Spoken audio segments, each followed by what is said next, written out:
আপনাদের এলাকায় এই সবজিটার আঞ্চলিক নাম কি? আর আপনারা কী নামে চিনে থাকেন? অবশ্যই আমাকে কমেন্টসে জানাবেন।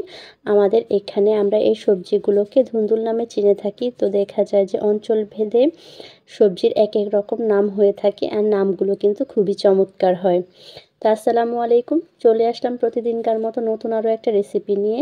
তো আশা করছি পুরো ভিডিওটার সঙ্গেই থাকবেন। তো আমি একটা পিলারের সাহায্যে ধুন্দুলের উপরের যে শক্ত একটু খোসাটা থাকে সেটা ফেলে দিয়ে এখন লম্বালম্বিভাবে একটু কেটে নিচ্ছি। তাছাড়া কিন্তু আমি খোসাটা ফেলে দিয়ে ধুন্দুলটা ধুয়ে নিয়েছি, কারণ পরে ধুতে গেলে দেখা যায় যে অনেক বেশি পানি বের হয় এর থেকে।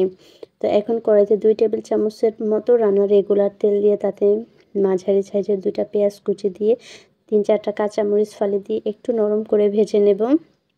তো শীতকালে কিন্তু এই ধুন্দুলের টেস্ট দ্বিগুণ বেড়ে যায়। তো যখন পেঁয়াজ কাঁচামরিচ একটু নরম করে ভাজা হয়ে গেছে ওই পর্যায়ে খুব সামান্য একটু পানি দিয়ে দিয়েছি। তো হাফ চামচের থেকে একটু বেশি দিয়ে দিলাম রসুন বাটা, স্বাদ মতো লবণ, 1 চা চামচের মতো হলুদের গুঁড়া, হাফ চামচের থেকে একটুখানি কম মরিচের গুঁড়া দিয়ে খুব ভালো মতো কষিয়ে নিয়েছি।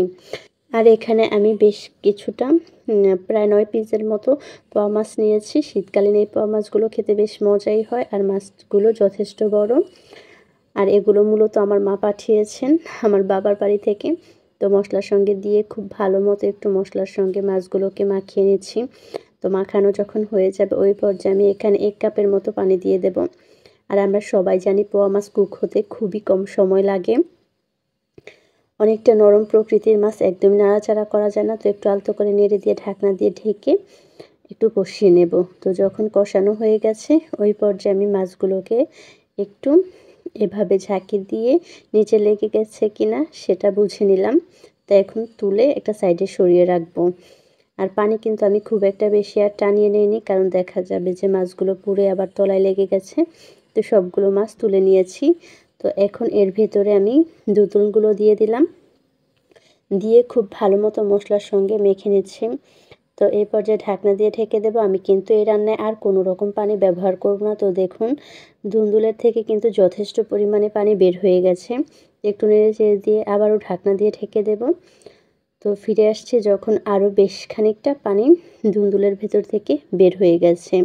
আর ধুন্দুলগুলো কিন্তু যথেষ্ট কচি, আর এই কচি ধুন্দুলগুলো খেতেই কিন্তু একটু বেশি মজা লাগে। তো খুব সামান্য একটু পানি আমি এই পর্যায়ে দিয়ে দিলাম।